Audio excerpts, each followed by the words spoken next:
नमस्कार मित्रों, आज हमारे साथ है खास बातचीत करने के लिए मौजूद हैं महोबा हमीरपुर और तिंदवारी से लोकसभा सांसद माननीय अजिंक्य सिंह राजपूत जी हैं। सांसद जी बहुत बहुत स्वागत है। मैं पहले आप मीडिया के भाइयों को बहुत बहुत धन्यवाद बोलूंगा। आपको तो जी बात आती है कि किसानों की बात आती है, क्योंकि आप एक खुद किसान पुत्र हैं और आप भी पहले जमीन से जुड़े रहे, किसान रहे, आज भी किसानी आप कर रहे हैं। मैं आपके खेतों में भी गया था जी। देखिए, तो आज के किसान के बारे में आप क्या कहना चाहेंगे? देखिए, बुंदेलखंड में जी किसानों के तो हालत बद से बदतर हैं जी, सही है, बद से बदतर हैं जी। क्योंकि अभी 2 महीने पहले 3 महीने पहले जी आपने भी उस पर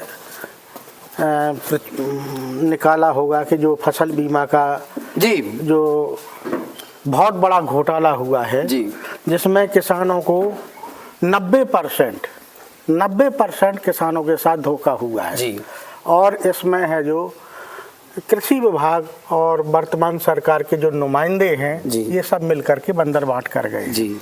इसके बाद फिर बुवाई का समय आया जी, तो किसान लोग खाद के लिए लाइन में लगा रहा जी, और लाइन में लगने के साथ साथ उनको कूपन जैसे पर्ची बोलते हैं उस पे काउंटर लगाए गए जी।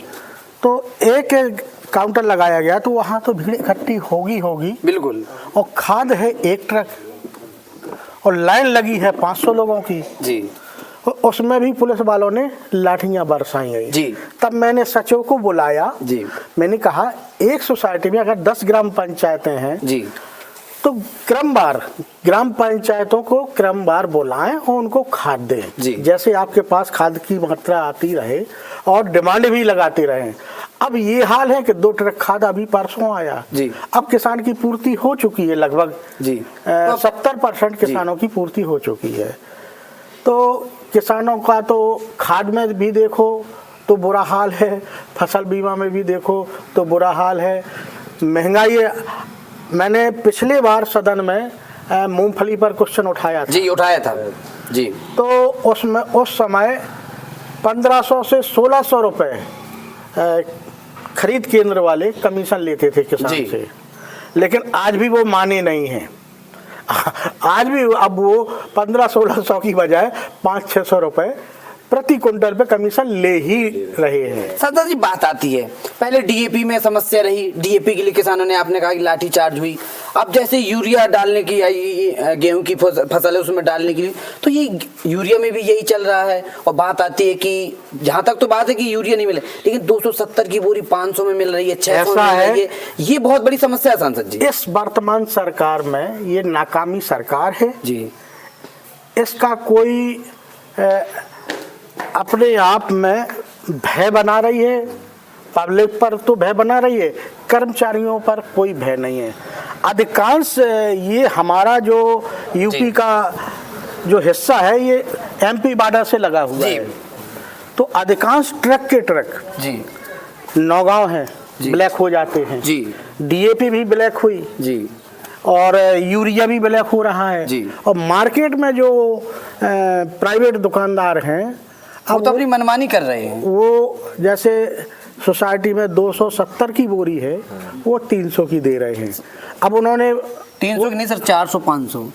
हाँ, तो जब जैसी शॉर्टेज ही बढ़ी तो वो तो दुकानदार हैं, लेकिन इतना नहीं करना चाहिए। इस विषय में डीएम साहब से भी शिकायत हुई कि ये जो प्राइवेट दुकानदार हैं ये मनमानी रेटों पर बेच रहे हैं, तो डीएम साहब ने उस पर एक्शन लिया और सोसाइटी के ही रेट पर खाद दिलवाने का काम हुआ है। संसद जी बात आती है, एक आपका ऑडियो भी वायरल हुआ था, एक आपने अधिकारी को उसमें किया था, तो ये चीजें अधिकारी भी लगाम कहते हैं, महोबा के अधिकारी भी लगाम है, तो क्या आपको लगता है कि अधिकारी भी लगाम है? हाँ, अधिकारी सब बेलगाम है। देखिए, किसान के साथ इतना बड़ा धोखा हुआ है, उसके मुलजिम पकड़ नहीं पाए जी।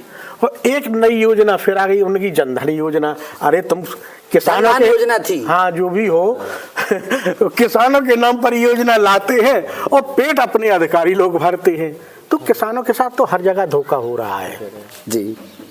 तो उस बार वीडियो आपका बहुत वायरल हुआ था कि सांसद जी ने कहा अधिकारी को शायद ऐसे प्रतिनिधि हो जाएं तो लगता है कि कुछ हो सकता है महोबा। देखिए, मैं किसान हूँ, मैं आज भी अपनी खेती करता हूँ और हर काम करने में मैं पीछे नहीं हूँ। मैं ट्रैक्टर भी चलाता हूँ, मैं बुवाई भी करता हूँ, सब कुछ करता हूँ मैं। अब सर तो मुझे कोई परहेज नहीं है, क्योंकि हमारी पैतृक धंधा है हमारा खेती, और हमारे पूर्वज और हमको विरासत में खेती ही मिली थी। सांसद तो अभी बने हैं जी। सर, बात आती है आप अकेले यहाँ के सांसद हैं, यदि आपकी सरकार आती है 2027 में तो किसानों के लिए क्या करेंगे, युवाओं के लिए क्या करेंगे, आपके क्या प्लान ये हैं? 27 में सरकार बदलेगी तो किसानों की बल्ले बल्ले होगी, ना रेट में कमी रहेगी, ना ये खाद ब्लैक होगा, ना ये फसल बीमा का पैसा किसानों को ही मिलेगा, ये बिचौलिए खा नहीं पाएंगे, ना इसमें कुछ गमन कर पाएंगे। अगर कोई हेरा फेरी करता है तो इतनी बड़ी सजा मिलेगी उसको कि वो जीवन भर नीचे से ऊपर उठ नहीं पाएगा। जी।